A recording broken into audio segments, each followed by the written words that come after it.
Alhamdulillah, wassalatu wassalamu ala rasulillah. Salam dari Al-Ustaz untuk teman-teman semuanya. Waalaikumsalam warahmatullahi wabarakatuh.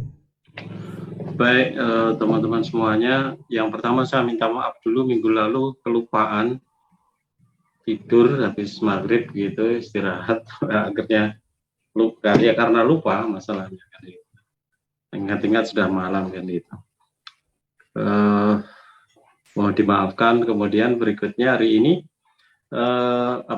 kita masih berada di dalam bulan Muharram, bulan yang pertama dari tahun 1444 Hijrah gitu ya, Hijriah. Oleh karena itu tidak ada salahnya kalau kita memperdalam lagi terkait dengan muhasabah itu sendiri. Ingat bahwa Khalifah Umar bin Khattab itu pernah mengingatkan kepada kita semuanya, hasibu anfusakum qabla an tuhasabu, kan itu.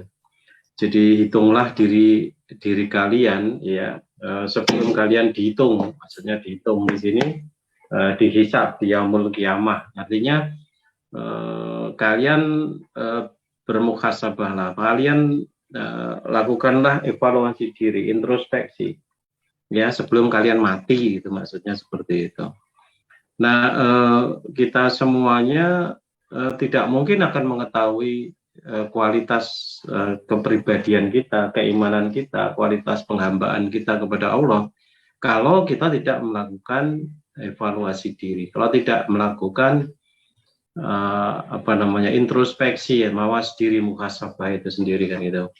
Nah, oleh karena itu minggu lalu kita singgung 2 minggu lalu kita singgung masalah itu untuk masing-masing melakukan sendiri evaluasi itu. Tidak harus setahun sekali, tentu saja kurang kalau setahun sekali.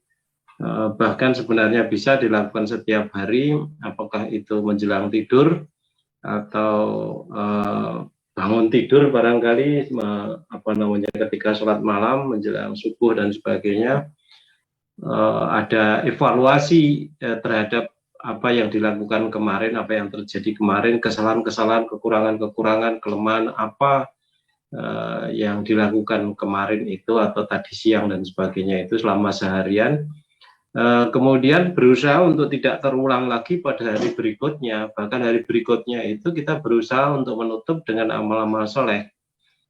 Ya, perintahnya kan mengatakan bahwa atbi sayyi'at atau hasanata tamhuha, ikutilah perbuatan jelekmu dengan perbuatan baik, maka perbuatan baik itu akan menutup, menghapus perbuatan jelekmu, kan itu. Artinya dari segi pahala, perbuatan baik nanti diupayakan untuk bisa mengimbangi ke perbuatan jelek. Bisa juga dimaknai bahwa perbuatan kebiasaan berbuat baik itu akan menghapuskan kebiasaan berbuat jelek, kan itu.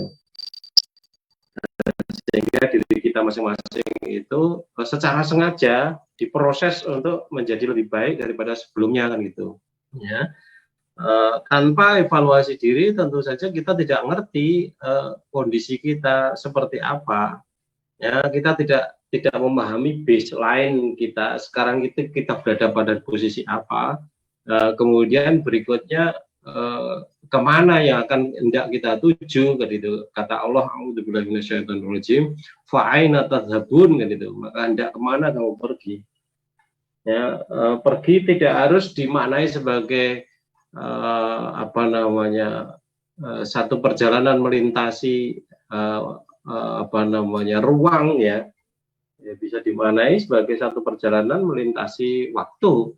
Ketika kalian berselancar di depan komputer kalian, kemudian kalian mencari ilmu dari berbagai tempat, misal bicara tentang sejarah, nah kemudian bisa saja dalam waktu beberapa menit itu kalian sudah melalang buana dari Indonesia menuju mungkin Arab Saudi, mungkin Mesir, mungkin Cordoba dan sebagainya. Kalian tidak bergerak kemana-mana, tetapi kalian sudah melintasi waktu di situ, kalian bisa belajar banyak dan sebagainya. Ya, ketika bicara tentang fa'ain atau tadhabun, tentu saja coba dibuka dulu ayatnya itu di dalam surat ke-81 ya, surat Abasa itu ayat yang ke-26. Quran surat At-Takwir ya Ustaz. Ya. Oke. Quran surat At-Takwir surat ke-81 ayat 26. A'udzu billahi minas syaitonir rajim. Fa aina tadhhabun? Maka kemanakah kamu akan pergi? Ya, maka kemanakah kamu akan pergi gitu ya. Nah, tentu saja apa yang dimaksud dengan ayat itu, kita itu tidak bisa pergi kemana-mana. Ya, kita hanya bisa pergi menghadap Allah saja. Artinya kita pergi menuju hari akhir, melintasi waktu kan itu ya. Dimanapun kalian berada kan itu, sudah pasti kalian akan sampai kepada terminal akhir dari perjalanan kalian, yakni kematian itu sendiri kan gitu. Ya. Ya, tidak bisa. Kalian tidak bisa lepas dari pengamatan Allah. Kalian tidak bisa lepas dari penilaian Allah. Kalian tidak bisa lepas dari hisab yang akan dilakukan oleh Allah dan malaikat dan sebagainya. Tentu tidak akan bisa lari dari situ. Fa'aina tadhhabun, tidak bisa kita kemana-mana dalam konteks ini kan itu. Artinya kita betul-betul harus mempertanggungjawabkan di hadapan hisab Allah itu sendiri kan itu. Maka sebelum kita menghadapi hisab yang akan dilakukan oleh Allah itu sendiri, kita perlu melakukan hisab untuk diri kita sendiri gitu loh. Ya, kalau mungkin bicara tentang perusahaan itu nanti ada audit eksternal. Sebelum dilakukan audit eksternal, tentu saja harus dilakukan audit internalnya kan gitu. Ya, cocok klop sekali dalam konteks itu kan gitu. Nah, yang menjadi permasalahan sekarang apa yang harus kita perhatikan di dalam di dalam hisab ini, di dalam muhasabah itu, ya ada beberapa hal dari dari aktivitas kita atau area atau masalah yang perlu kita taruh perhatian lebih serius ya di dalam melakukan evaluasi diri itu. Antara yang pertama adalah pikiran kita, akal kita gitu ya. Kemudian yang kedua adalah tutur kata kita, omongan kita. Nanti kita bahas satu-satu. Kemudian yang ketiga adalah yang kedua adalah hati kita dulu ya. Hati kita. Kemudian yang ketiga adalah tutur kata kita. Kemudian yang keempat itu adalah sikap kita. Kemudian yang terakhir adalah perbuatan kita, amal perbuatan kita itu. Jadi jangan mengira bahwa nanti yang dinilai itu hanya tutur kata dan amal saja misal saja. Tidak, tutur kata dan amal itu juga ditentukan oleh hati kita. Hati kita itu juga ditentukan oleh pikiran kita juga, berhubungan langsung dalam konteks itu kan itu. Ya, jadi yang pertama tentang pikiran kita dulu kan itu. Nah, yang membedakan antara manusia dengan binatang atau manusia dengan makhluk lain gitu ya, itu adalah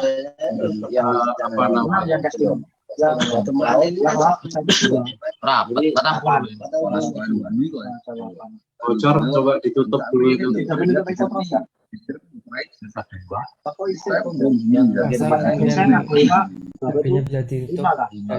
Soeharto ini.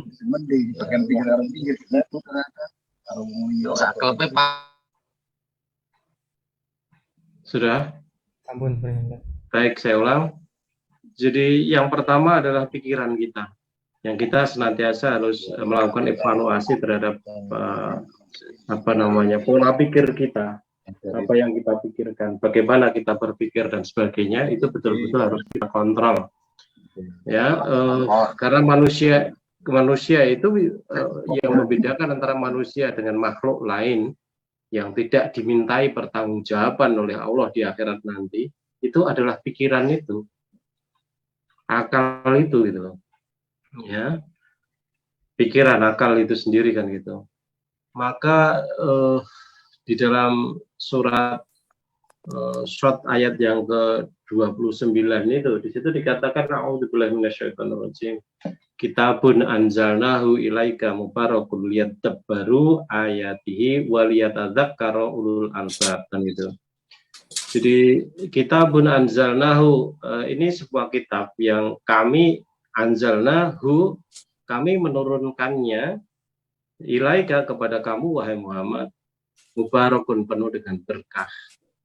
Lihat baru ayatihi, supaya dipelajari, ditadaburi ayat-ayatnya, waliyatadzakara ulul albab, dan supaya mendapat pelajaran ulul albab, orang yang memiliki pikiran itu, yang memiliki pikiran dan mau menggunakan pikiran. Ada orang yang mempunyai pikiran tapi tidak mau menggunakannya.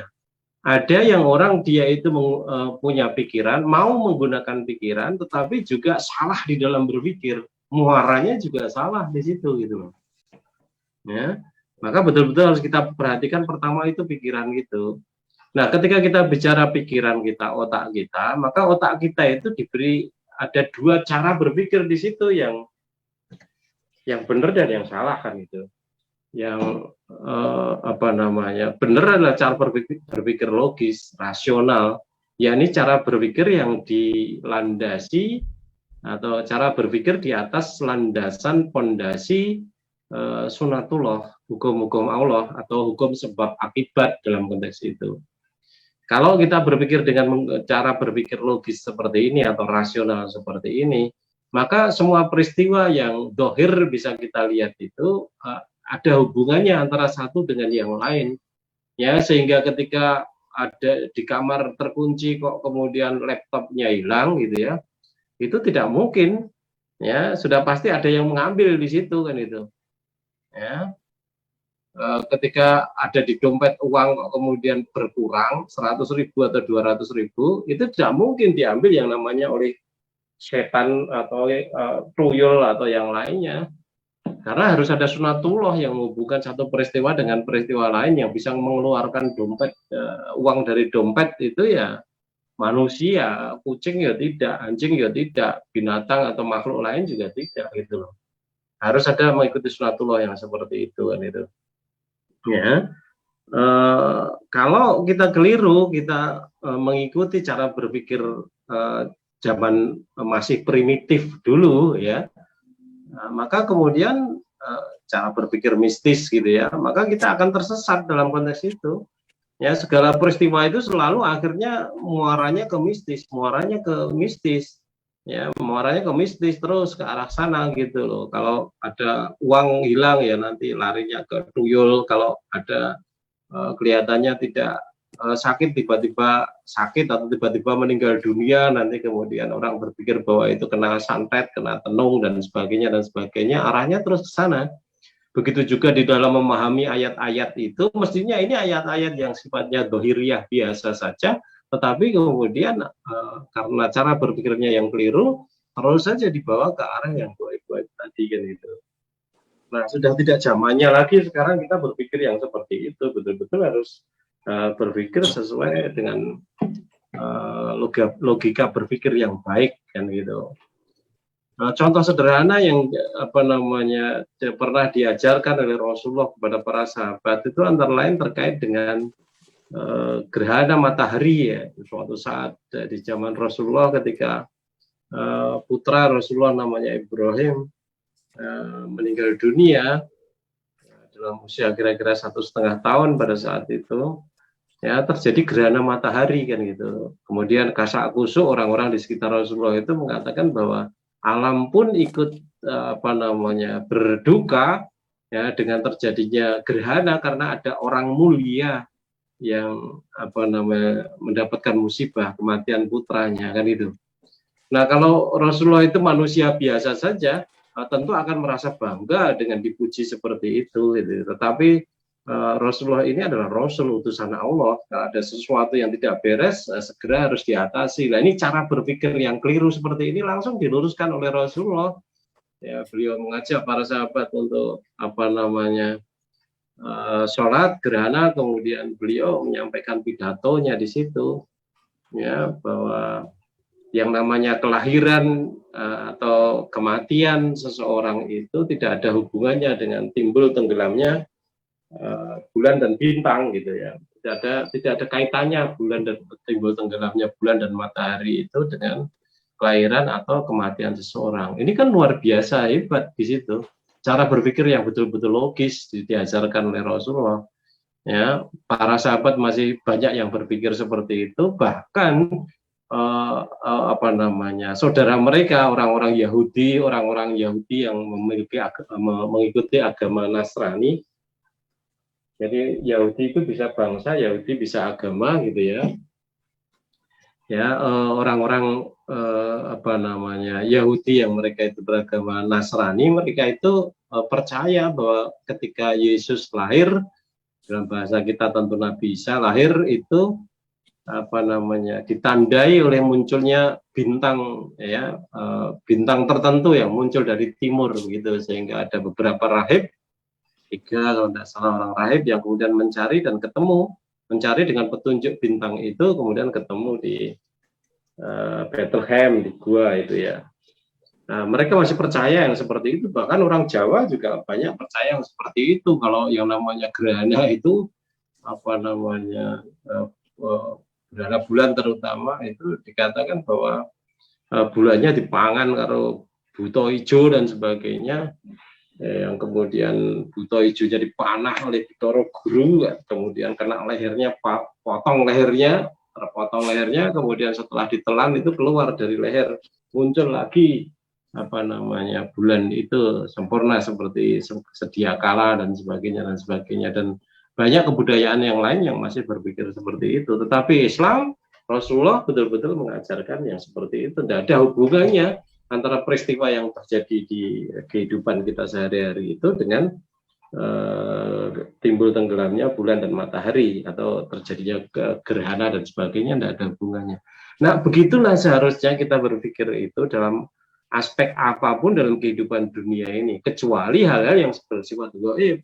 Kalau hal-hal yang bersifat gaib itu tidak bisa diuji secara empirik, maka kita hanya bisa meyakini saja. Nah, kenapa harus diyakini? Ya, karena yang gaib di sini yang diterima adalah yang gaib yang diberitakan oleh Allah dan Rasul-Nya sebagai sumber kebenaran yang tidak mungkin akan keliru. Bukan asal gaib kemudian kita percayai, kata Pak Dukun, kata Pak Kiai, kata Pak ini, Pak itu, dan sebagainya. Tidak bisa yang seperti itu, karena yang tahu yang gaib itu hanya Allah saja. Rasulullah pun tidak tahu. Ya, Rasulullah itu tahunya ya diberitahu oleh Allah. Coba dibaca di 2 ayat sebelumnya itu. Quran surat As-Sadd tadi, atau surat At-Takwir tadi. Yang kamu baca tadi At-Takwir tadi.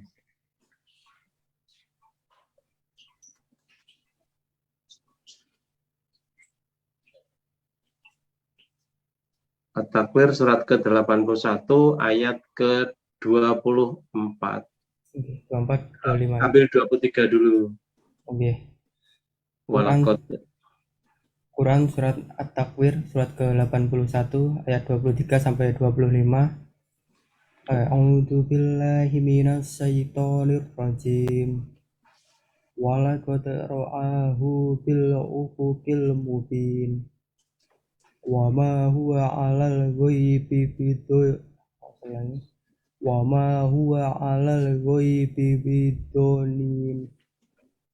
ma huwa biqauli syaitonir rajim.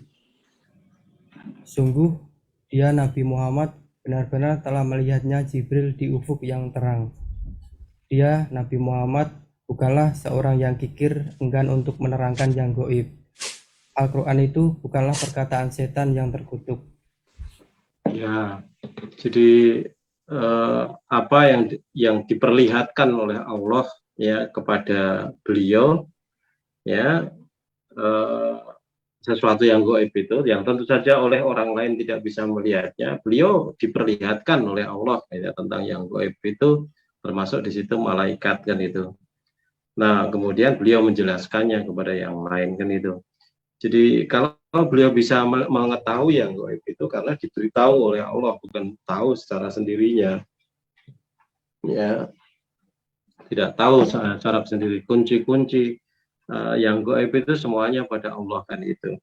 Maka sekali lagi kembali ketika kita berbicara tentang sesuatu, segala sesuatu yang sifatnya empiris ya, yang bisa kita lihat, yang bisa kita ukur dan sebagainya, yang bisa kita ulang perlakuannya gitu ya. Dalam bahasa ilmiahnya mengatakan observable, bisa diamati, meskipun bisa diamatinya tidak menggunakan mata. Misal saja kalau kita bicara virus, mata kita tidak mampu menjangkaunya, tetapi ada mikroskop di situ yang bisa melihat benda yang kecil kan gitu. Nah, ketika kita bicara tentang elektron, mata kita tidak bisa melihatnya, tetapi gejalanya bisa kita tangkap dengan berbagai alat yang menggunakan ilmu namanya elektrodinamika misalkan seperti itu. Gejalanya bisa kita tangkap dalam bentuk listrik atau dalam bentuk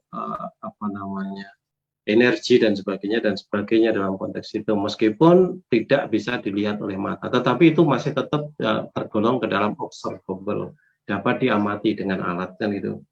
Yang kedua cirinya adalah repeatable. Ya, repeatable itu dapat diulang. Ya, artinya segala sesuatu yang harus kita pikir secara logis itu adalah itu, hal-hal yang bersifat itu. Yang pertama observable, yang kedua adalah repeatable. Ya, itu yang bersifat doir, itu yang bersifat empirik dalam bahasa ilmiahnya kan itu. Nah, kalau mukjizat bagaimana? Mukjizat tidak termasuk ke dalam kelompok ini karena mukjizat itu tidak repeatable. Mungkin observable bagi orang khusus yang melihat pada saat itu, tetapi tidak repeatable, tidak bisa diulang gitu loh.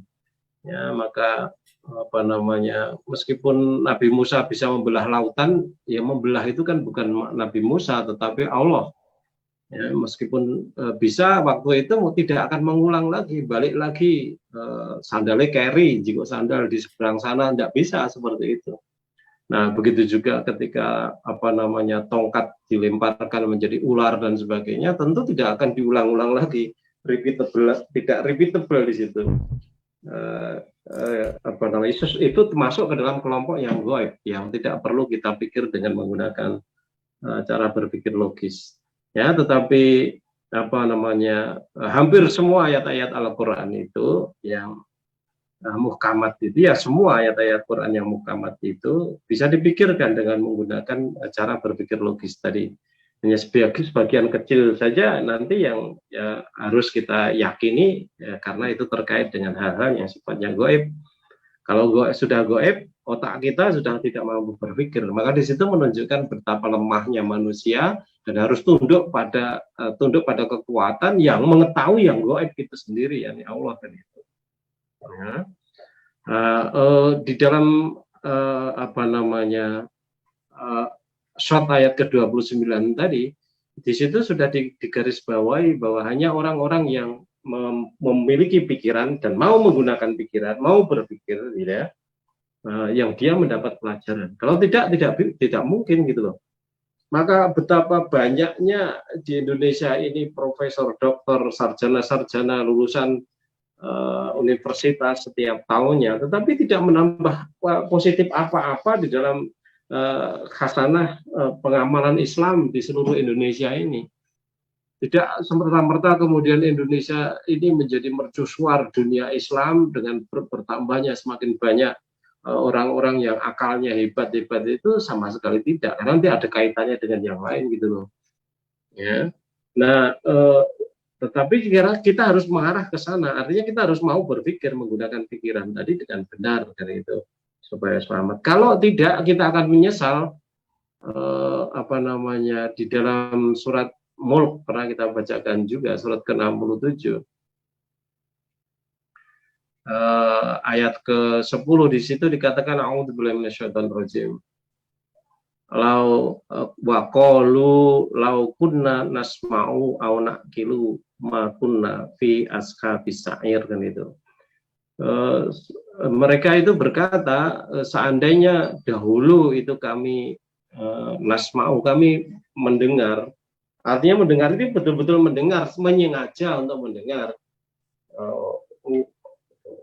wanak kilo gitu ya, kemudian kami berpikir anak kilo atau kami berpikir gitu ya, makun nafi askabisar, tidaklah kami itu akan berada di dalam neraka yang menyala-nyala. Artinya mereka menyesal akhirnya karena masuk neraka. Ya sebabnya karena apa? Sebabnya karena itu. Ya, tidak mau memikirkan ayat-ayat Allah, firman-firman Allah tadi kan gitu.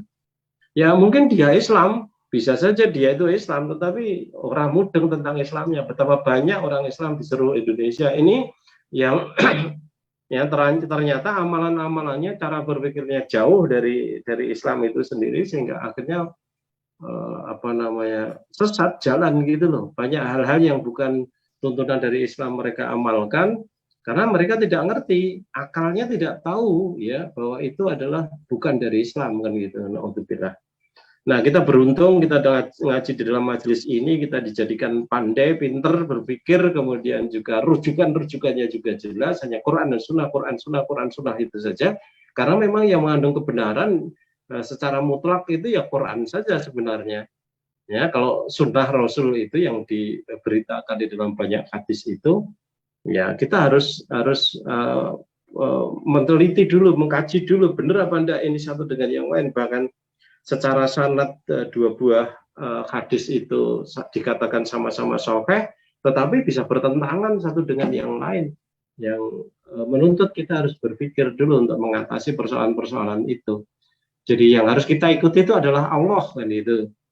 Ya, kita mengikuti Rasulullah kalau memang itu dasarnya jelas tidak bertentangan dengan apa yang disampaikan oleh Allah kan itu. Sehingga kita intinya mengikuti Allah kan itu. Ya. Jadi jangan sampai kita menyesal seperti itu, karena di dunia ini kita abai menggunakan akal. Dan itu dulu pernah saya sampaikan bahwa dalam satu makalah yang pernah saya baca itu, orang-orang Amerika itu menggunakan akal otaknya, kapasitas otaknya itu tidak lebih dari 5%. Jadi itu mereka yang terkenal orang-orang Barat itu berpikirnya kuat, rasional gitu ya. Itu menggunakan akalnya saja baru 5%, apalagi kita, mungkin kita itu 1%, mungkin 2% aja belum gitu loh. Artinya kalau kita itu hanya menggunakan akal kita itu hanya 1% setiap harinya, itu memori yang kosong, blong, melompong, itu akeh banget di otak kita gitu loh.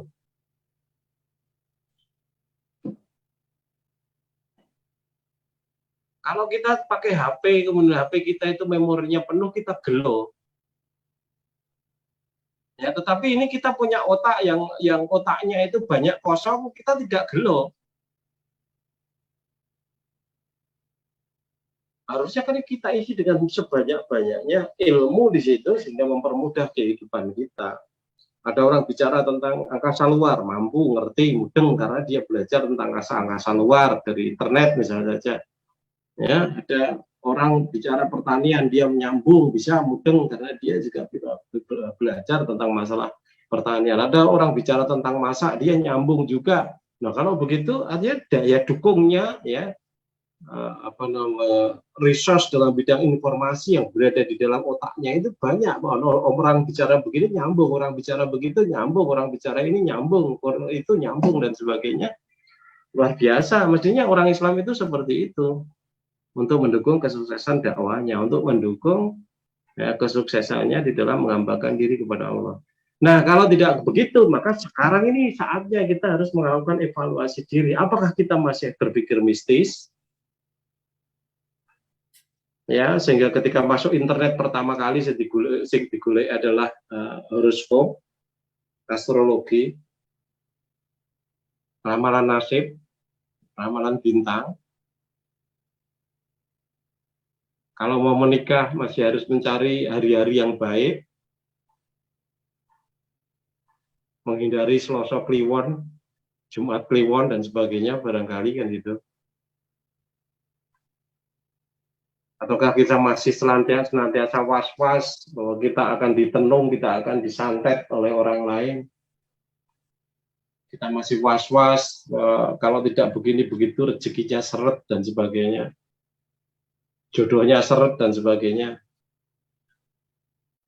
Nah, itu harus diperbaiki pola pikir yang seperti itu kan itu.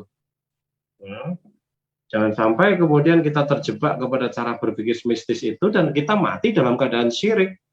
Resikonya kalau kita itu berpikir mistis. Jadi hanya ada 3 kemungkinan. Kita kemungkinan berpikir logis, kita kemungkinan tidak mau berpikir, kemudian yang kemungkinan berikutnya adalah kita berpikir mistis. Tidak mau berpikir, kita tidak dapat pelajaran. Ibarat pelajaran atau Quran atau ilmu itu adalah cahaya, maka kita tetap belajar berjalan di dalam gelap. Nah, kalau kita hidup di dunia ini berjalan di dalam gelap, ya akhirnya kita tersesat. Nah, lebih parah lagi, kita berpikir mistis. Nah, ini muaranya tentu saja kepada hal-hal yang sifatnya mistis, akhirnya menjadi syirik. Masa di zaman modern masih percaya kepada Nyai Roh Kidul? Masa di zaman modern di sini masih percaya pada horoskop? Ya, di zaman modern seperti ini masih percaya kepada penglarisan. Sedang Rasulullah 14 abad yang lalu sudah memberitahu kita, mengajarkan kepada kita hal yang begitu modern, yang bersifat logis, rasional, menggunakan otak kita kan gitu. Ya, itu yang pertama tentang akal. Kemudian yang kedua tentang hati. Nah, ini yang penting sekali juga untuk dipahami kan gitu. Ya, apa namanya? Karena Allah sendiri sudah menetapkan kepada kita semuanya. A'udzubillahi minasyaitonirrajim. Yauma la yanfa'u malun wala banun illa man atallaha biqalbin salim. Ya, pada hari yang harta dan anak-anak itu tidak akan bermanfaat kecuali orang yang menghadap Allah dengan hati yang bersih, qalbun salim, hati yang bersih kan itu. Nah, oleh karena itu teman-teman semuanya kita juga harus melakukan evaluasi diri, evaluasi terhadap hati kita masing-masing itu gitu loh. Ya. Tentu saja kebersihan hati kita itu tergantung kepada bagaimana cara diri kita itu menata hati kita sehingga hati kita itu betul-betul bisa ikhlas di dalam menghambakan diri kepada Allah. Kalau di dalam hati kita itu masih ada keberatan-keberatan di dalam melaksanakan apa yang dikehendaki oleh Allah dan Rasul-Nya, maka hati kita belum bersih. Artinya kita masih mencintai hal-hal yang sifatnya nafsiyah, artinya terkait dengan hawa nafsu kita, diri kita masing-masing tadi, tidak mendahulukan Allah, artinya ya seperti itu kan itu. Ya, tidak selamat kalau kita masih seperti itu gitu. Ya, betul-betul diri kita sebagai hamba Allah itu kita harus menyadari bahwa diri kita itu di hadapan Allah tidak ada apa-apanya, kecil sama sekali kecil, tidak ada apa-apanya di hadapan Allah. Kita itu betul-betul amat sangat butuh Allah, baik untuk menopang hidup kita di dunia ini, ya maupun untuk keselamatan akhirat kita gitu loh. Jangan sampai kemudian kita merasa ketika kita sudah bisa sampai ke Korea, sampai ke Hong Kong, sampai ke Jepang, sampai ke Taiwan, sampai ke berbagai tempat yang lain untuk bekerja atau untuk kuliah dan sebagainya, merasa diri kita hebat. Tidak ada apa-apanya. Kamu hebat itu karena kamu dititipin otak oleh Allah. Kalau Allah menghendaki otakmu dimiring ke sitik itu aja, sudah tidak ada apa-apanya. Artinya kamu jadi gila gitu aja, sudah tidak ada apa-apanya di hadapan Allah maupun di hadapan manusia, tidak ada apa-apanya. Nah, otak pun juga tidak akan bekerja dengan normal kalau badan kamu yang dititipi oleh Allah itu, titipan dari Allah itu juga tidak sehat. Ketika otakmu sehat tetapi badanmu demam, yang bisa kamu pikir hanya berusaha untuk menyembuhkan diri saja. Ketika demam panasnya sudah sampai 38, 39 derajat Celcius itu, tidak ada yang kamu pikir yang lain kecuali kamu ingin sembuh, kamu ingin turun panasnya dan sebagainya itu. Jadi otak kamu yang brilian, yang mungkin kamu menjadi pemenang hadiah Nobel 5 kali misalnya saja, sudah tidak berfungsi lagi. Otak kamu yang kamu banggakan menjadi otak yang hebat, pintar mencari rezeki, pintar berpikir ini itu, pintar mencari solusi dalam kehidupan kamu, tidak ada apa-apanya sama sekali. Ketika kamu sedikit saja tadi demam gitu loh. Ya. Nah, kemudian siapa yang punya nama Asy-Syafi yang maha menyembuhkan itu? Apakah itu dokter ataukah itu Allah? Ketika kemudian kita demam seperti itu dan akhirnya lari ke dokter, tentu saja kita juga tidak bisa mendewakan dokter. Karena dokter itu hanya berusaha untuk mendiagnosa penyebabnya apa, kemudian mengatasi penyebab-penyebab itu supaya penyebab-penyebab itu tidak muncul lagi atau penyebab itu hilang, kan gitu. Ya. Jadi apa yang kita banggakan di dunia ini, kita tidak punya apa-apa, bahkan lidah kita itu juga milik Allah, otak kita milik Allah, kesehatan badan kita yang sehat juga milik Allah, lidah kita ketika kita masih bisa bicara, itu juga semuanya adalah milik Allah, yang suatu saat itu dengan terpaksa atau sukarela, kita akan kembalikan kepada Allah, Allah akan mengambilnya, pasti itu. Ya.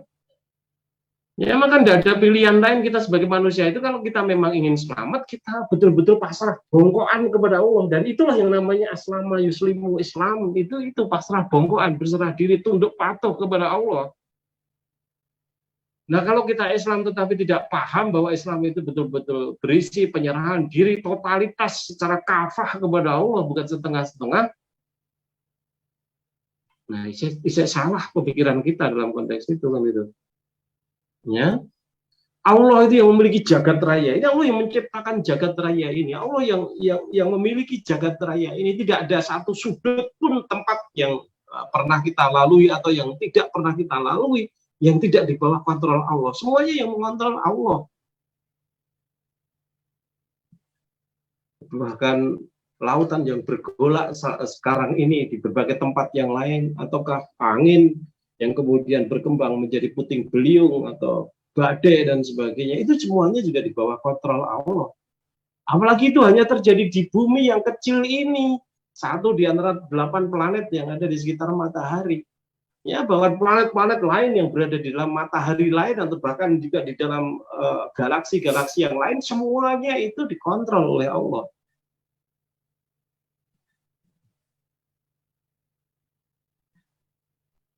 Lalu apa yang menjadikan kita itu kemudian sombong ya kepada Allah? Tidak ada yang kita sombongkan di hadapan Allah itu. Lalu apa yang menghalangi kita untuk berserah diri kepada Zat yang maha dahsyat di jagat raya ini yang tidak ada tandingannya sama sekali? Di jagat raya ini yang ada adalah Al-Khaliq dengan makhluk. Kita beserta segala apa saja yang ada di jagat raya ini itu adalah makhluk Allah. Dan Allah lah yang Al-Khaliq itu, sang pencipta itu. Kita tidak bisa membandingkan antara kursi dengan tukang kayu. Ya. Seorang tukang kayu, dia bisa membuat kursi ratusan, bahkan ribuan dengan anak buahnya dan sebagainya, dan sebagainya. Tidak mungkin kita menyandingkan antara kursi, membanding antara kursi dengan tukang kayu tadi, bahkan dengan pembantu-pembantunya. Tidak mungkin. Tidak ada apa-apanya dibanding itu. Gitu. Nah, ini kita berhadapan dengan Allah yang Maha Kuasa, Maha Pencipta, ya, Maha segalanya di jagat raya ini. Ya, mestinya kita betul-betul dengan senang hati, dengan bahagia menyerahkan diri kita kepada Allah, tunduk patuh kita kepada Allah dan bangga ya berada di dalam naungan hidayah Allah itu gitu loh. Ya. Tidak kemudian malah berkompromi dengan kebatilan, berkompromi dengan hawa nafsu, berkompromi dengan hal-hal yang sifatnya kecil duniawiah ini yang dikatakan oleh Rasul dalam pandangan Allah tidak lebih berharga daripada sehelai sayap nyamuk. Untuk apa kita berjuangkan sehelai sayap nyamuk itu kalau kemudian akhirnya kita masuk neraka, sesat selama-lamanya, naudzubillah. Nah, agar tidak sesat selama-lamanya itu, agar tidak masuk neraka sesat karena sesat selama-lamanya itu, tidak ada jalan lain kecuali kita itu betul-betul pasrah bongkoan kepada Allah.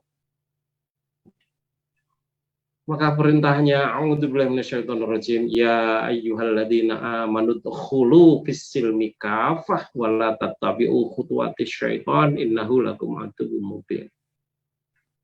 Ya ayyuhalladzina amanu, wahai sekalian orang-orang yang beriman, udkhulu fis-silmi kafah, masuklah kamu ke dalam Islam secara kafah. Atau jadilah kamu orang-orang yang berserah diri kepada Allah secara totalitas, dalam bahasa kita seperti itu. Nah, yang bisa menyebabkan kita itu belok dari kepasrahan yang totalitas itu adalah godaan setan dalam berbagai manifestasinya. Maka diingatkan wala tattabi'u khutuwati syaitan, janganlah kalian itu mengikuti langkah-langkah syaitan. Innahu lakum aduwwun mubin. Sesungguhnya dia itu bagi kalian adalah musuh yang nyata. Kalau musuh betul-betul harus kita perlakukan sebagai musuh, jangan kemudian kita malah DP, malah apa namanya nyedak-nyedak, malah nempel-nempel, malah kerampe kepada apa namanya setan tadi, naudzubillah.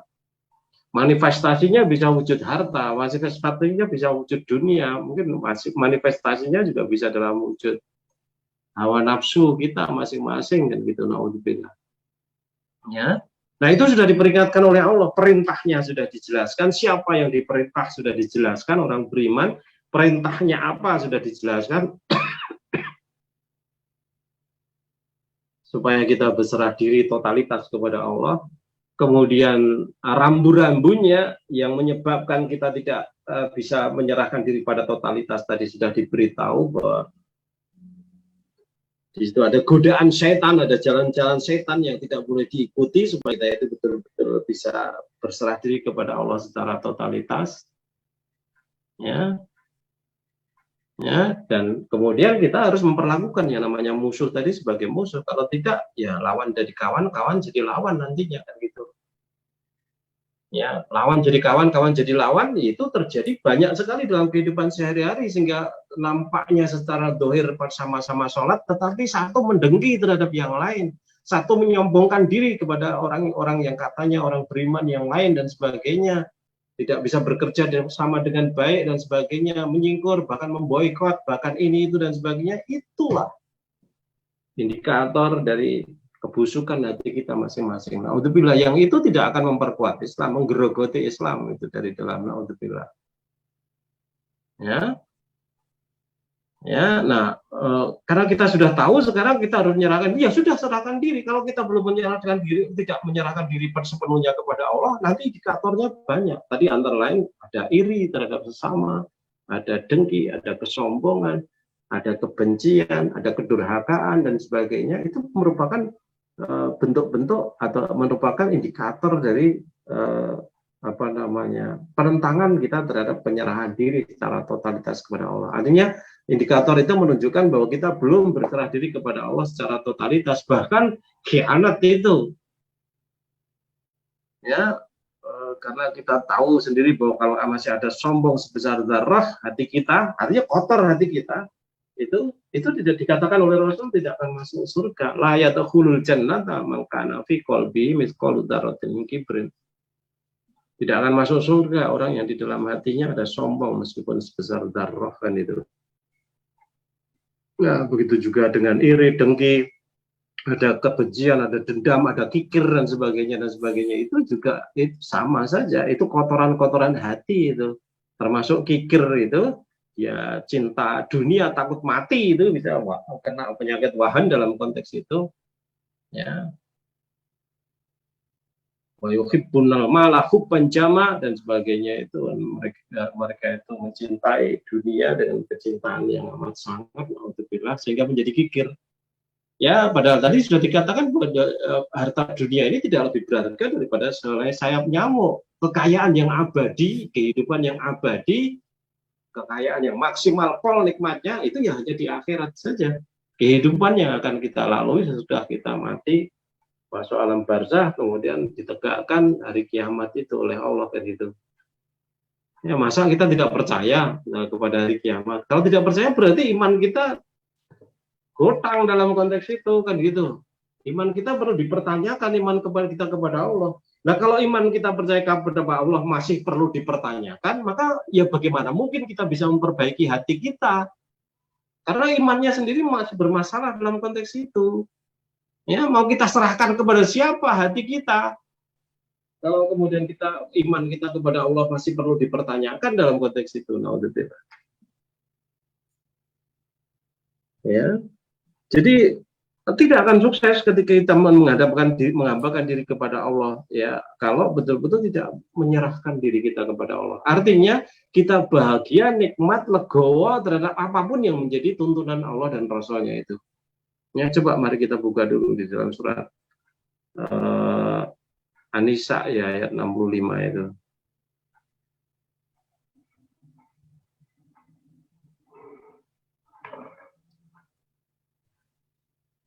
Surat An-Nisa surat keempat ayat 65. A'udzu billahi minas syaitonir rajim. Fala wa rabbika la yu'minuna hatta yuhaqqimuka fima sajara bainahum thumma la yujidu fi anfusihim harajan mimma qadaita wa yusallimu taslima. Demi Tuhanmu, mereka tidak beriman hingga bertahkim kepada Nabi Muhammad dalam perkara yang diperselisihkan di antara mereka. Kemudian tidak ada keberatan dalam diri mereka terhadap putusan yang engkau berikan, dan mereka terima dengan sepenuhnya. Ya, wa yusallimu taslima kan gitu. Apapun keputusan, apapun tuntunan yang disampaikan Rasulullah kepada kita, harusnya kita sikapi dengan cara yang seperti itu. Ya, seharusnya kita bisa gitu loh. Sama persis ketika kita bisa meninggalkan untuk tidak makan babi, ya. Kita kan sudah menikmatinya dengan nikmat, dengan nyaman. Artinya kita tidak ada keberatan sama sekali ketika kita tidak boleh makan daging babi.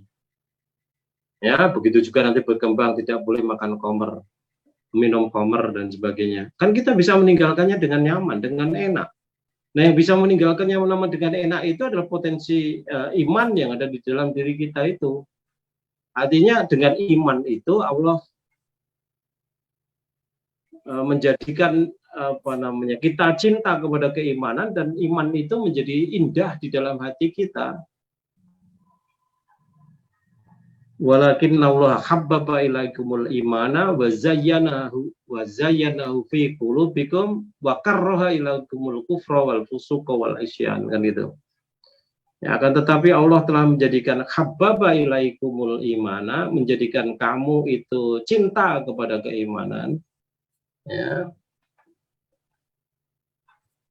Wa zayyanahu fi qulubikum, dan menjadikan iman itu indah di dalam hati kita, sehingga ketika tuntutan iman itu menghendaki kita untuk meninggalkan makan babi, minum khamr, kita tinggalkan dengan nyaman. Karena keimanan tadi gitu loh. Allah yang memberikan hidayah itu. Ya, maka kekuatan hidayah itu harus kita bangkitkan untuk semua hal, misal saja ghibah, gerenengi misal saja. Ya, dikatakan oleh Allah di situ seperti makan daging bangkai saudaranya sendiri.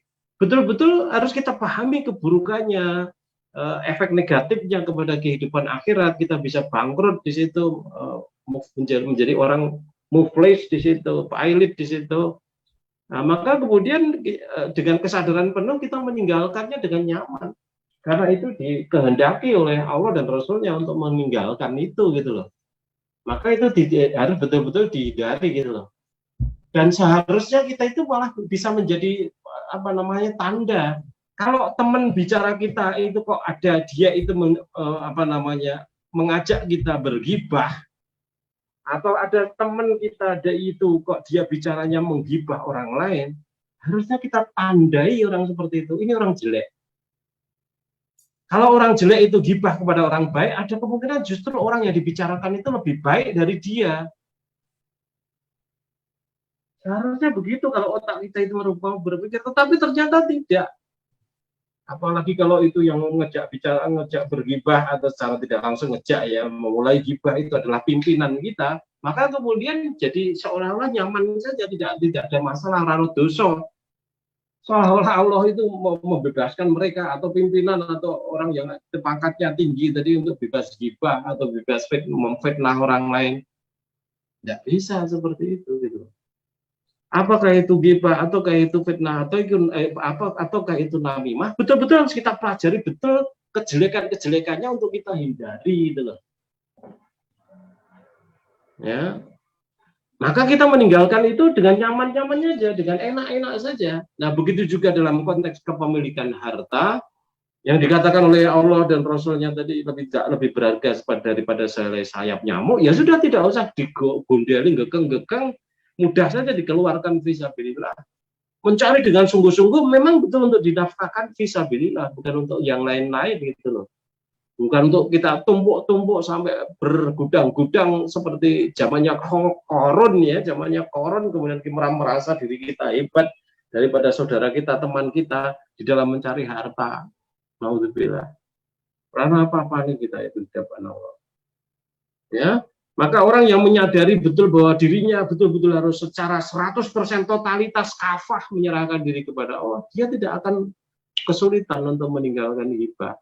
Tidak akan kesulitan untuk meninggalkan fitnah, tidak akan kesulitan meninggalkan sombong yang menyebabkan dia masuk neraka, tidak akan kesulitan menyebabkan dia meninggalkan dendamnya, atau bencinya, atau kikirnya. Justru merasa senang, bahagia karena Allah membimbingnya untuk mudah meninggalkan yang seperti itu gitu loh. Maka kita perlu evaluasi diri kita sudah sampai di mana. Kalau sudah sampai ke taraf itu, alhamdulillah, bersyukur kepada Allah dengan melipat gandakan ketaatan kita kepada Allah kan gitu.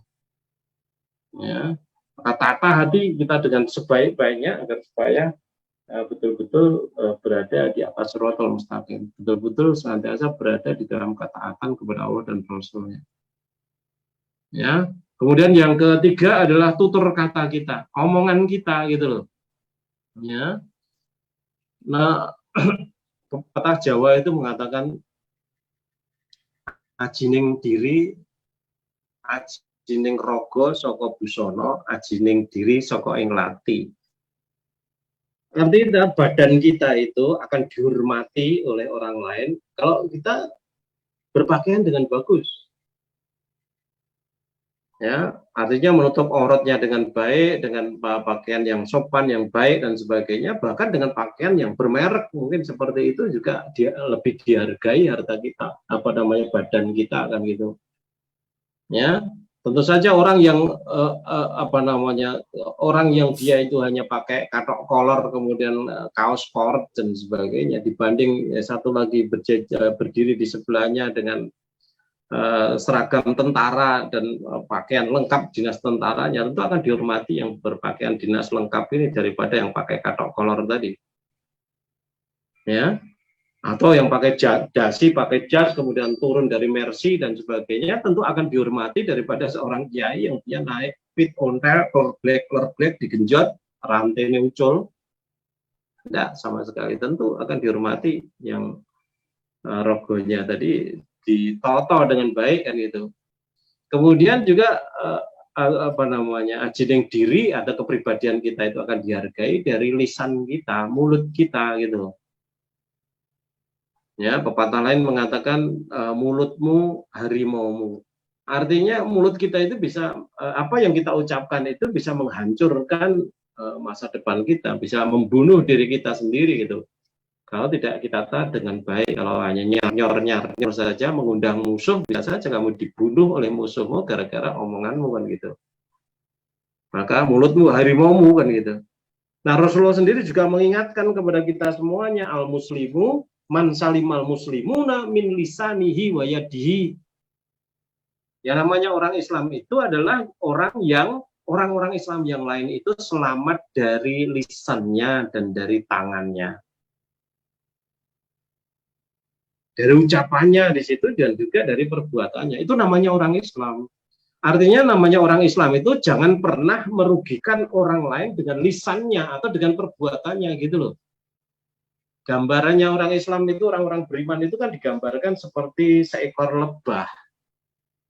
Kalau kita melihat seekor lebah itu, maka lebah itu apa namanya hinggapnya, itu bermainnya, makanannya itu yang baik-baik, yang bersih-bersih. Ya, bermainnya di taman bunga, dia mencari makan juga madu yang berasal dari bunga. Ya, tidak pernah ada lebah kok kemudian main di kotoran, di comberan, laler kan gitu, beda lagi. Ya, makanya juga madu. Dan bahkan ketika lebah tadi hinggap di ranting yang kering pun sekecil apapun tidak pernah ada ranting yang patah karena lebah tadi. Ya, nah, orang Islam itu, orang beriman itu digambarkan yang seperti itu gitu loh. Tidak kemudian mulutnya nyar-nyar, mulutnya nyah-nyah, mulutnya tidak terkontrol sama sekali. Alhamdulillah. Nggak boleh orang beriman seperti itu gitu loh. Ya, nggak boleh. Rasulullah juga mengatakan mangkana yu'minu billahi wal yaumil akhir falyakul khairan aw liyasmut atau aw liyaskut. Nah, hadis yang lain. Barang siapa yang beriman kepada Allah dan hari akhir, lagi-lagi ini dicempel lagi kepada keimanan, karena yang bisa mengendalikan diri kita itu adalah keimanan kita. Kualitas amal kita itu tergantung pada kualitas keimanan kita tadi. Maka Rasulullah dengan tepat sekali mengatakan di situ, mangkana yu'minu billahi wal yaumil akhir, barang siapa yang beriman kepada Allah dan hari akhir, falyakul khairan, hendaklah dia berkata yang baik, auliasmut atau diam, auliaskut atau diam. Nek ra iso ngomong sing apik wis meneng wae. Gitu loh. Ora usah misuh, ora usah menggerutu, ora usah berkeluh kesah macam-macam, diam. Ya, karena ketika kita menggerutu menjadi tidak bersyukur kepada Allah. Karena kalau kita musuh-musuh menjadi justru sudah berkhianat kepada Allah. Harusnya kita berkata baik, tetapi malah misuh-misuh, malah menggerutu, berkeluh kesah. Tidak boleh yang seperti itu, waro-waro dan sebagainya. Ya, maka lisannya betul-betul ditata. Maka sehari dalam 24 jam penuh itu betul-betul ditata lisan kita dengan baik oleh Allah dan Rasulnya itu. Ya, dengan berbagai macam zikir, berbagai macam doa, naik kesandung innalillah. Ya, ketika mau masuk masjid, Allahumma tahli abwa baromatik dan sebagainya. Ya, ketika mau keluar kaki kiri keluarnya, kemudian apa doanya lupa. Dari mana, Ustaz? Doa keluar masjid. Allahumma inni as'aluka min fadlik. Enggak ada yang ini kan.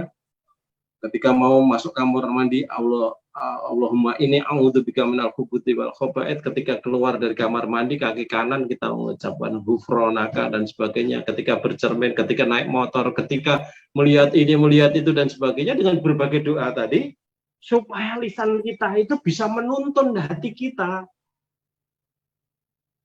Jadi pembiasaan baik atau habituasi, ya, pembiasaan yang baik, habituasi itu bisa membangun kepribadian. Ya, maka dulu kita belajar kepribadian atau pengenalan kita kepada Allah itu hanya bisa dilakukan lewat dua cara saja, ya ini dengan cara belajar maupun beramal kan gitu. Nah, ini begitu juga lisan kita ini. Kalau lisan kita itu kita disiplinkan, kita tata dengan baik dalam bentuk pengagungan kepada Allah. Orang kemudian ketika kesandung jaran, ketika cecak tiba bengok-bengok ketika lampu mati, bengok-bengok ketika ada tuntunannya sendiri. Innalillah, alhamdulillah. Selalu begitu disuasanakan hati kita itu seperti itu. Ya, masuk ke rumah, assalamualaikum, salam kita, masuk dengan kaki kanan, terus ditoto di situ oleh Islam itu. Nah, tetapi kalau kita tidak mau mengamalkannya, ya kita tidak merasa bahwa diri kita ditata oleh Islam, tidak merasa bahwa Allah bekerja kepada diri kita, menuntun kita kepada jalan keselamatan. Karena tidak mau mendisiplinkan diri hidup sesuai dengan apa yang menjadi kehendak Allah. Padahal kalau kita membiasakan diri hidup sesuai dengan apa yang dituntunkan oleh Allah dan Rasulnya, maka kemudian Allah dan Rasulnya itu akan hadir dalam berbagai bentuk dalam kehidupan kita sehari-hari. Ketika makan bersama pun juga mengambil dengan tangan kanan, makan dengan tangan kanan, meletakkannya dengan tangan kanan, mengembalikannya dengan tangan kanan. Ketika hidangan bersama yang kita ambil juga yang dekat, orang kemudian langkah yang jauh sana karena ayam panggangnya ada di sana, yang kini tempe. Tidak seperti itu tuntunan Islam gitu loh. Mendahulukan saudara kita yang lebih tua, yang lebih kita hormati dan sebagainya. Ya, jadi tutur kata yang kita ucapkan betul-betul harus terkontrol. Kalau tidak, ya kita sendiri bunuh diri. Artinya kita sendiri yang menjadikan kita itu keluar dari Islam karena merugikan orang lain dengan lisan kita. Yang tadi dikatakan oleh Rasul tadi, Al-muslimu man salimal muslimun min lisanihi wa yadihi. Yang namanya Islam itu adalah orang Islam, orang-orang Islam yang lain selamat dari lisannya dan juga selamat dari tangannya. Kalau sampai lisan kita itu merugikan saudara kita sama muslim tadi, tentu kita dolim di situ. Nah, kedoliman kita kepada saudara kita harus kita pertanggungjawabkan di akhirat nanti. Kalau itu terulang berkali-kali karena seumur hidup kita sering bertemu dia dan juga kita sering gerenengi, kita misu-misui atau kita menggerutu tentang dia dan sebagainya, seumur hidup itu juga kita sudah menggadaikan akhirat kita kepadanya. Kalau dia tidak memaafkan kepada kita akan dimintai pertanggungjawaban di akhirat. Padahal kita malu untuk meminta maaf kepada dia. Gimana mau dimaafkan? Sedang dia juga tidak ngerti kalau kita gerenengi.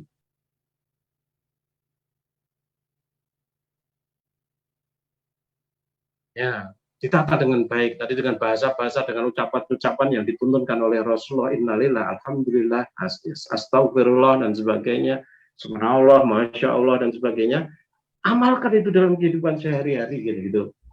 Ya, sehingga kita lampu mati pun kita secara otomatis kita akan mengucapkan innalillah. Ketika hidup, kurang wah, tetapi jika alhamdulillah. Kemudian yang keempat adalah sikap kita. Ya, jadi belum sampai ke perbuatan, baru sampai ke taraf sikap itu pun Islam sudah mengaturnya. Ingat ketika Rasulullah itu ditegur oleh Allah dalam surat Abasa, surat ke-80 ayat 1 sampai 10 itu. Abasa, a'udzubillahi minasyaitonirrajim, abasa wa tawalla. Anja'ahul a'ma. Ya, dia bermuka masam dan berpaling terhadap kedatangan orang yang buta. Abdullah bin Umi Maktum yang buta datang kepada Rasulullah. Rasulullah sedang berhadapan dengan pemuka-pemuka Quraisy yang diharapkan keislamannya, didakwai. Maka kemudian Rasulullah secara naluri saja di situ berbuka masam kepada Abdullah bin Umi Maktum tadi kan gitu. Ya, sampai ke ayat yang 10 itu kan itu. Maka kemudian ditegur oleh Allah di situ.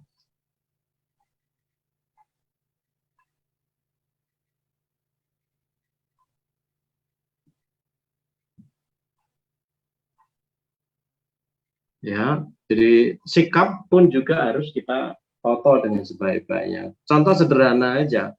Kamu sedang sibuk bekerja apa di tepi jalan atau di tempat kamu, kemudian ada orang bertanya tentang sesuatu, mungkin saja ini kembang nong endi umpamanya saja teman kerja, atau alamatnya Pak RT di mana ya gitu, kita merasa terganggu seperti itu sikap yang buruk. Sudah merasa terganggu ketika orang lain minta bantuan, itu betul-betul sudah sikap yang buruk.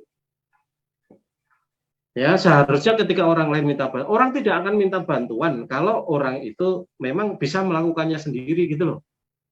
Ya, dia minta bantuan karena memang pada saat itu butuh bantuan. Besok lagi mungkin tidak butuh gitu loh. Karena sudah tahu, sudah ngerti gitu loh. Ya, maka di dalam benak kita harusnya sudah ada memori. Ketika orang butuh bantuan, respon kita apa? Harus positif. Membantu. Ya, itu kesempatan yang mulia, kesempatan yang agung, yang diharapkan muncul dari setiap pribadi orang di dalam Islam itu. Ketika ada orang lain itu butuh bantuan kepada kita, khairun nas anfa'uhum linnas. Sebaik-baik manusia adalah yang bermanfaat bagi orang lain. Nah, ketika orang lain ingin memanfaatkan kita, minta bantuan kita, bertanya kepada kita, kok sikap kita abasa wa tawalla, itu artinya buruk akhlak kita dalam konteks itu kan gitu. Nah, maka ini perlu dievaluasi, apakah kita sudah meninggalkan sikap-sikap yang seperti itu, atau bahkan justru sikap kita itu lebih buruk dari itu gitu loh. Dia bertanya tentang Grey ini ora ono malah dadane sing ngumpetke, mergone arep dicolong gitu mamane. Nah, itu lebih jahat lagi. Ya, naudzubillah. Atau malah nyasar ke nun sewu badhe tanglet daleme Pak RT, nggerutu di dalam hati nggone RT ini orang ngerti, mosok mbah. Kono kan lho ngetan rono, padahal omahe RT kulon rono. Nah, ini lebih buruk lagi. Ya. Nah, karena sikap itu betul-betul amat sangat dekat dengan hati, dan hati kita juga sangat dekat dengan amal perbuatan, Nah, maka betul-betul sikap itu juga harus kita toto, karena buahnya dari sikap itu nanti adalah perbuatan. Ya, ketika kita ada orang bertanya tentang Pak RT tadi, kemudian sikap kita itu negatif, suudon di situ. Nah, maka munculnya kemudian nyasar ke, atau dengan ngandani juga orang tenanan, terus kono kalau kita kono kalau tadi ono dalan bang, tadi mungkin ono dalan ngiwo, ono dalan nengen, ngetan baik keliru kan gitu. Ya karena sikap kita yang buruk tadi gitu loh. Nah, seharusnya sebagai orang beriman, kalau dia ingin menjadi khairun nas anfa'uhum linnas, maka siapapun yang bertanya kepada dia tentang apapun, dia tanggapi dengan baik. Karena itu adalah kesempatan yang diberikan oleh Allah kepada kita untuk menjadi khairun nas anfa'uhum linnas. Nah, kalau begini, sudah begini, orang Islam itu semuanya jadi entengan. Seperti zaman Rasulullah dulu, orang-orang entengan di situ, saling membantu, saling bekerja sama. Kita bisa menyaksikan betapa orang-orang Ansor itu berkorban hartanya, buat tempat tinggalnya dan sebagainya untuk orang-orang kaum muhajirin. Begitu juga ketika orang-orang muhajirin itu menanggapi seruan Rasulullah untuk berhijrah, meskipun hartanya, keluarganya, atau kekayaan apapun yang dia miliki itu kemudian dirampok oleh orang-orang kafir Quraisy, dia dengan senang hati tetap itaah kepada Rasulullah. Dan orang Ansor betul-betul, meskipun orang Ansor juga butuh harta, mereka punya keluarga, mereka punya kehidupan, tetapi mereka rela menyumbangkannya untuk saudaranya, membantu. Inilah prinsipnya khairun nas anfa'uhum linnas. Ya, maka wajar kalau kemudian orang-orang muhajirin dan ansor itu betul-betul mendapat julukan khairu ummah. Ya, mendapat julukan khairul ummah, atau bangsa yang paling baik, atau komunitas yang paling baik pada saat itu, ya, karena ya imannya, karena amal solehnya dan sebagainya. Ta'muruna bil ma'ruf, kuntum khairu ummatin ukhrijat linnasi ta'muruna bil ma'ruf wa tanhauna 'anil munkar wa tu'minuna billah, kan itu. Kalian itu adalah umat yang sebaik-baiknya. Kuntum khairu ummah ukhrijat linnas, yang dilahirkan untuk manusia. Ta'muruna bil ma'ruf, yang kamu mengajak mereka untuk hal yang baik, mengajak kepada kebaikan. Wa tanhauna 'anil munkar, dan kemudian kalian melarang perbuatan, menjauhi perbuatan, melarang perbuatan mungkar. Wa tu'minuna billah, ya, dengan landasan iman kepada Allah, kan gitu kan, luar biasa dalam konteks itu kan itu, ya. Jadi tadi sikap, ya, setelah sikap kemudian, karena sikap itu betul-betul sangat dekat perbuatan, maka kita toto betul sikapnya tadi, ya. Maka ketika ada orang butuh bantuan dan sebagainya, kita bersikap positif dulu, kemudian kita tanggapi dengan amal perbuatan yang nyata. Yang terakhir adalah amal soleh, kan gitu. Nah, kita harus pahami amal soleh itu tidak kemudian amal orang asal kita berbuat baik saja sudah akan diterima oleh Allah, tidak. Jadi pahami betul bahwa amal soleh itu harus ada landasannya. Landasannya apa? Ilmu apa? Quran dan Sunnah. Kemudian yang kedua, mekanismenya bagaimana melaksanakan sesuai dengan tuntunan Rasulullah SAW. Ya. Orang ngamal gitu saja tidak, tetapi harus sesuai dengan tuntunan Rasulullah SAW. Ya, kemudian juga sebelum itu ada niat, ikhlas karena Allah saja. Yang pertama landasi ilmu, yang kedua ikhlas karena Allah saja, untuk mencari ridho Allah, ya, bukan untuk mencari ridho manusia dan sebagainya. Yang kemudian yang ketiga di situ tadi sesuai dengan, dilaksanakan sesuai dengan tuntunan Rasulullah SAW, gitu ya. Ya, kemudian berikutnya dijaga supaya tidak batal amalnya. Artinya tidak cerita pamer di mana-mana begitu. Tidak kemudian ketika ngobrol-ngobrol dengan temannya, oh kemarin ketika saya pergi haji cerita kayak gitu, habis pahalanya hilang nanti.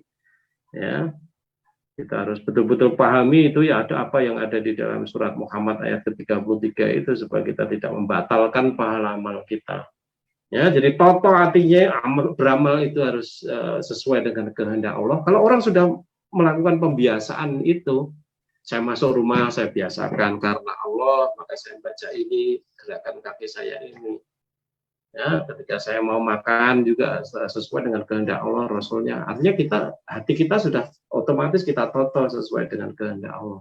Niat kita karena mencari ridho Allah. Dasari ilmu, kemudian laksanakan sesuai dengan apa yang dituntutkan oleh Allah dan Rasulnya. Kemudian dijaga keikhlasannya, tidak perlu cerita kemana-mana. Ya, resep saya sampaikan bahwa agar supaya kita tidak bercerita kemana-mana kepada siapa-siapa, maka perbanyaklah amal soleh. Tumpuki satu amal soleh dengan amal-amal soleh yang lainnya. Tumpuki amalan itu dengan amal-amal yang lainnya. Ya, sehingga betul-betul kita melupakan apa yang sudah kita lakukan, kebaikan-kebaikan apapun yang sudah kita lakukan.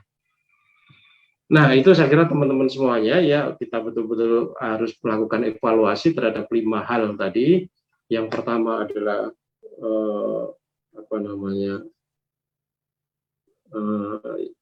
apa tadi yang saya sampaikan pertama?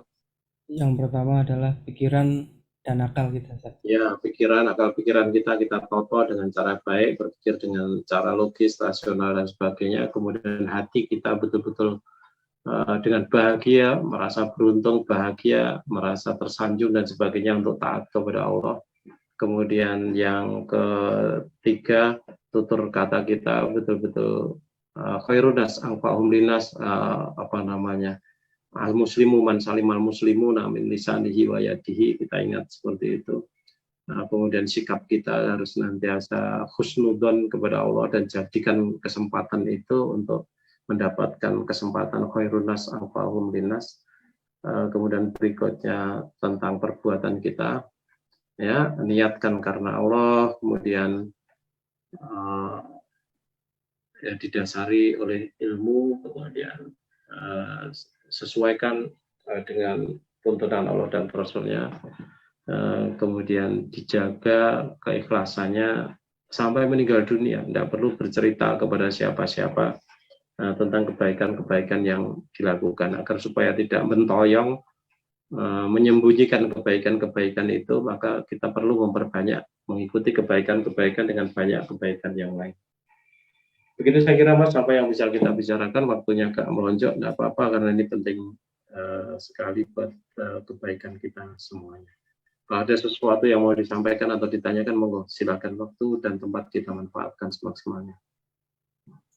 Ya Ustaz, sebelum ke pertanyaan tertulis, barangkali ada yang mau bertanya secara langsung, bisa diaktifkan mikrofonnya.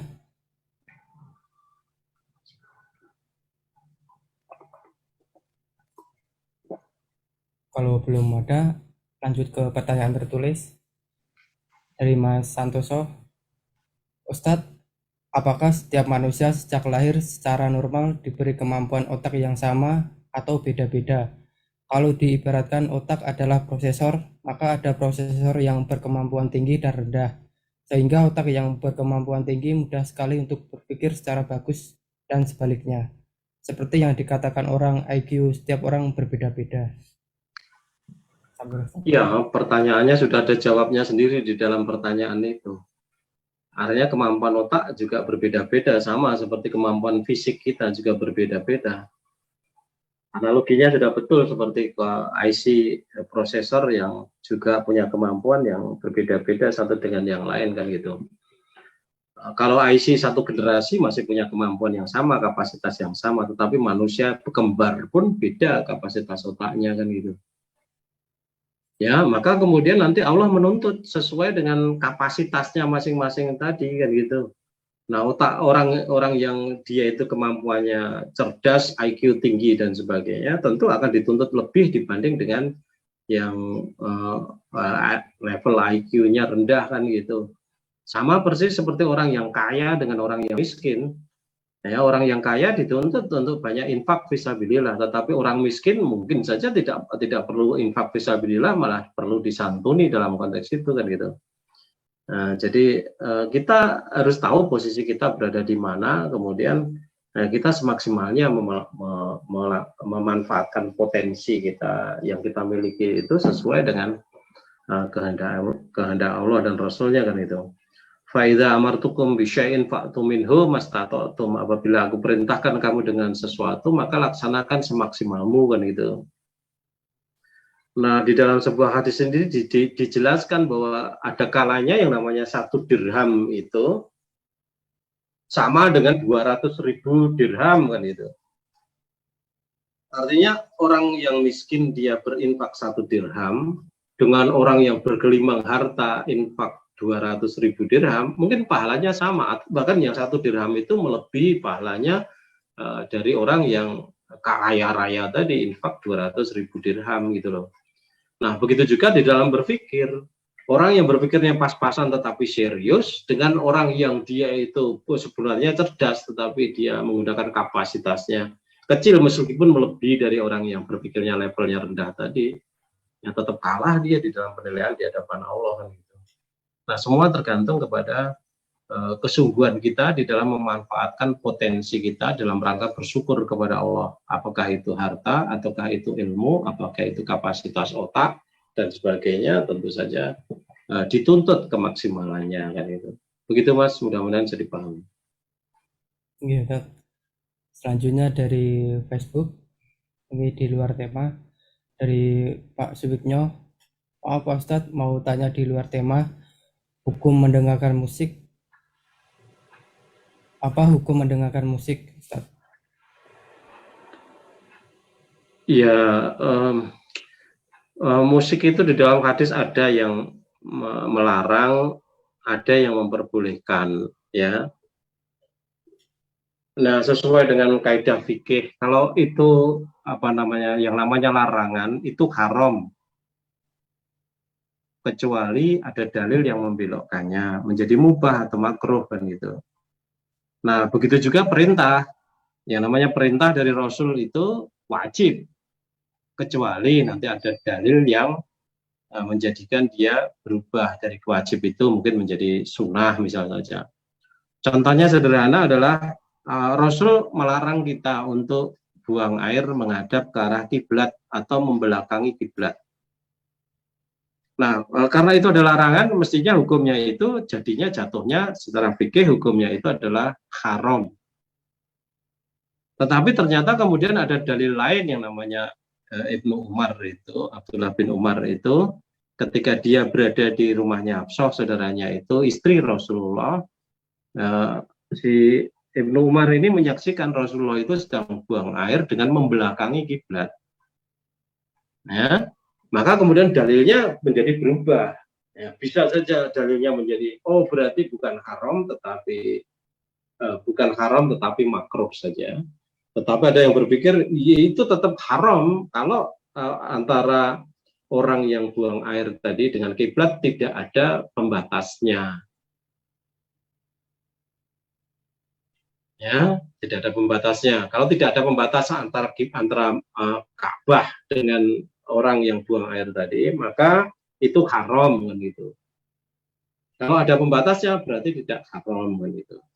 Artinya di masjid-masjid yang kemudian WC-nya itu mengarah ke arah kiblat, ya, atau membelakangi kiblat, ya, kalau dengan mengikuti pendapat yang kedua ini berarti dia tidak haram karena sudah ada pembatasnya, kan? Tidak perlu dirubah arahnya dan sebagainya kan itu. Nah, secara lisan Rasulullah melarang, tetapi secara amal Rasulullah mengamalkan. Bukan berarti Rasulullah pelin-pelan, tidak. Ini justru menjadi hukum, pengambilan hukum yang pas seperti apa kan gitu. Nah, maka kemudian jumhur ulama kemudian menyepakati kalau buang airnya itu membelakangi atau menghadap kiblat dan tidak ada pembatas antara dia dengan kiblat, dengan Ka'bah maksudnya di situ, maka itu haram. Tetapi kalau sudah ada pembatas seperti Rasulullah ini tadi sudah ada pembatas, maka kemudian dia tidak haram lagi kan gitu. Nah, begitu juga musik. Ada yang melarang, sama seperti gambar yang bernyawa dan sebagainya. Ada yang melarang. Nah, maka karena kalau dalilnya itu hanya larangan tadi, maka haram semua musik atau gambar yang bernyawa tadi. Ya, tetapi dalam hal musik juga Rasulullah itu dalam konteks lain itu memperbolehkan, karena orang-orang Ansor itu orang yang suka nyanyi, suka musik gitu loh. Nyanyi itu kan juga iringannya musik, bukan yang lain-lain kan gitu. Ya, kemudian juga ada Aisyah yang dia bermain boneka kuda gitu loh. Rasulullah bertanya kepada Aisyah, apa itu Aisyah? boneka kuda ya Rasulullah. Kuda kok bersayap? Kata Rasulullah seperti itu. Kemudian Aisyah mengatakan, apa kamu tidak tahu kalau kudanya Nabi Sulaiman itu bersayap? Nah ini kan bicara mitos ya. Tetapi apa real yang dilihat oleh Rasulullah atas ya, boneka yang dibawa Aisyah itu adalah kuda. Kuda itu kan binatang bernyawa. Ya, maka perlu dikompromikan antara larangan dengan kebolehan tadi yang akhirnya tidak menjadi haram lagi. Nah, kalau itu sebagai larangan ya paling banter makruh kan itu. Nah, begitu juga musik. Ya, tidak menjadi haram lagi karena Rasulullah memperbolehkan dalam kesempatan yang lain itu. Artinya paling banter larangannya makruh saja. Artinya masih halal dalam konteks itu. Begitu Pak, mudah-mudahan bisa dipahami. Ya, selanjutnya masih dari Facebook, dari Mbak Nina Juliana. Izin nanya Ustadz tentang Ya. perasaan hati. Kenapa ya ketika kita tersinggung ucapan orang bisa memaafkan tapi belum bisa akrab lagi? Mohon nasihatnya Ustadz. Ya, ya, yang pertama tentu tergantung pada penataan hati kita. Kemudian yang kedua juga tergantung hubungan atau sikap orang lain itu kepada kita gitu loh. Jadi yang namanya interaksi manusia itu kan interaksi timbal balik. Ya, artinya tidak bisa berasal dari satu pihak saja. Kita memaafkannya terus, tetapi dia juga berbuat jahat terus. Bagaimana bisa menjaga keikhlasan? Kan jadi susah dalam konteks itu kan itu. Ingat bahwa Rasulullah itu kepada Wahsy ya. Wahsy. Wahsy itu ketika di dalam perang Uhud dia membunuh pamannya Rasulullah Hamzah, singa padang pasir. Yang diharapkan tentu saja oleh Rasulullah dia tetap akan harapannya tetap selamat hidup sehingga bisa membela Islam ini dalam perjuangan berikutnya, tetapi dibunuh oleh Wahsy, dilempar dengan tombak begitu, apa namanya, kalau tidak salah karena janji untuk dimerdekakan oleh Hindun gitu ya. Nah, Wahsy membunuh, tetapi kemudian Wahsy akhirnya bertobat menjadi Islam, ya, bertemu dengan Rasulullah, tetapi Rasulullah berpesan jangan sampai ketemu aku lagi gitu. Nah, ini kan bisa dipahami bahwa oh ya karena dukanya yang amat sangat dari Rasulullah gitu ya seperti itu karena apa namanya perbuatan Wahsy membunuh Hamzah pamannya Hamzah tadi ya, maka jangan sampai hati Rasulullah itu terkotori oleh suasana yang seperti itu, maka minta supaya Wahsy tidak bertemu kepada Rasulullah lagi.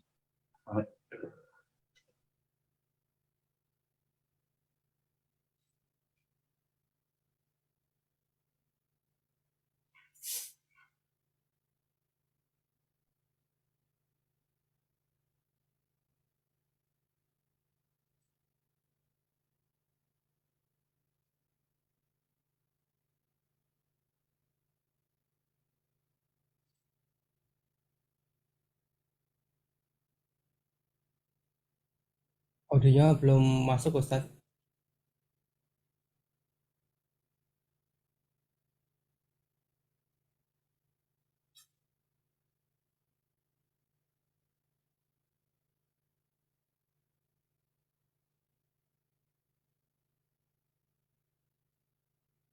Oke Ustadz,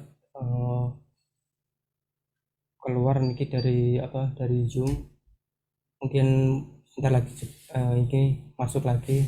Teman-teman mohon ditunggu dulu untuk kelanjutan jawabannya nggih.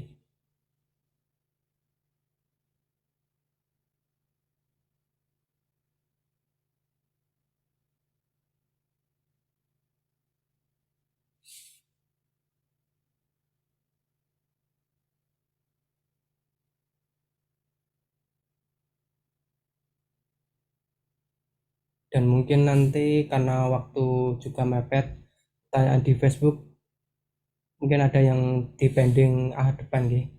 Karena waktu juga tinggal beberapa menit lagi.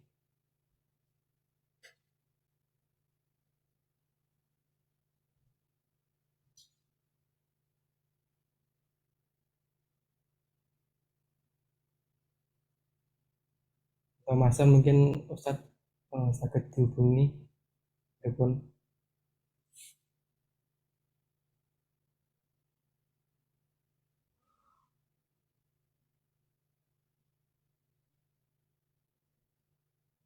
Nggih.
Belum ada konfirmasi, Hasan.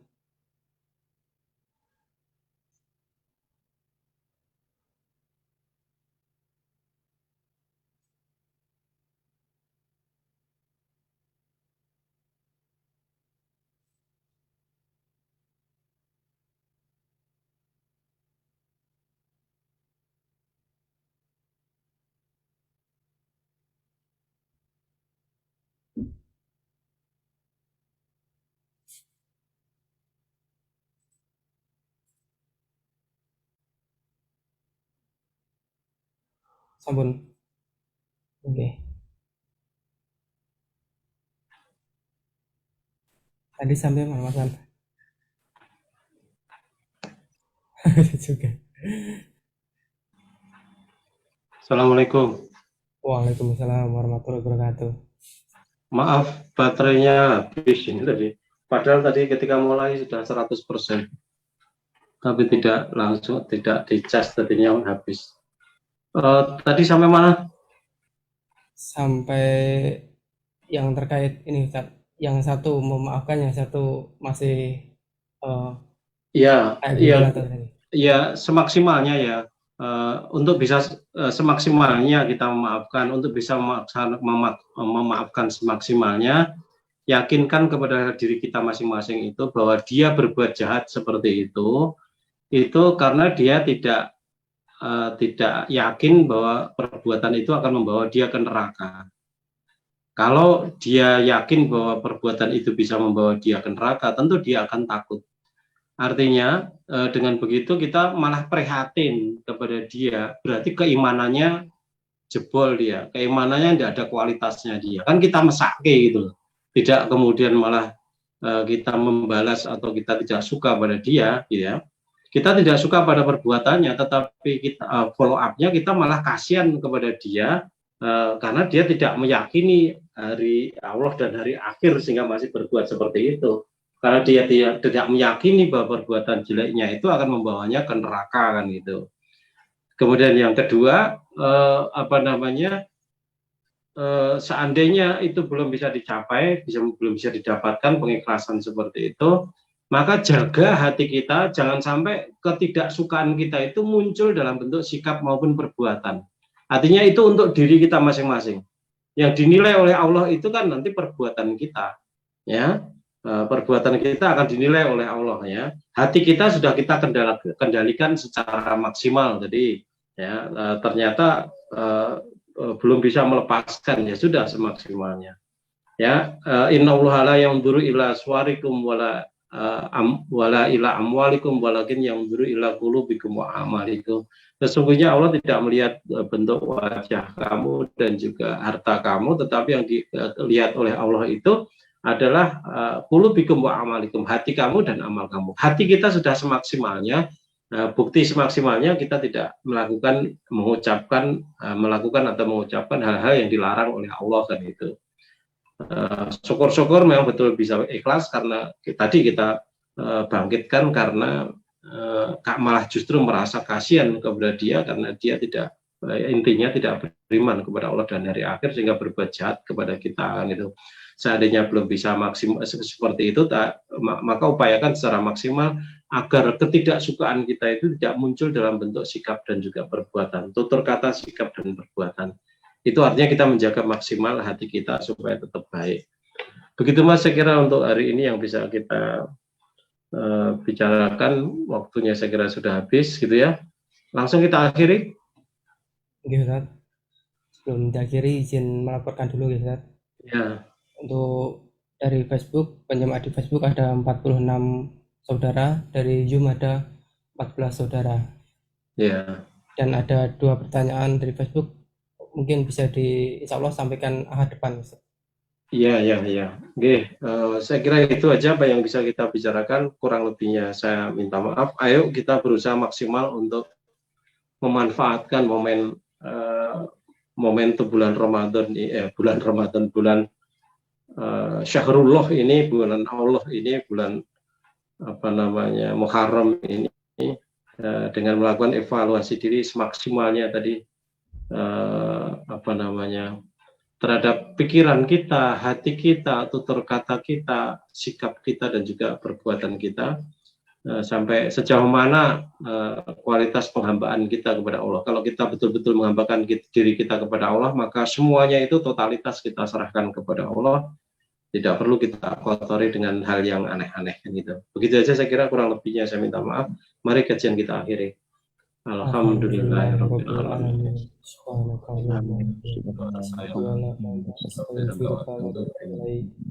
Assalamualaikum warahmatullahi wabarakatuh. Waalaikumsalam warahmatullahi wabarakatuh.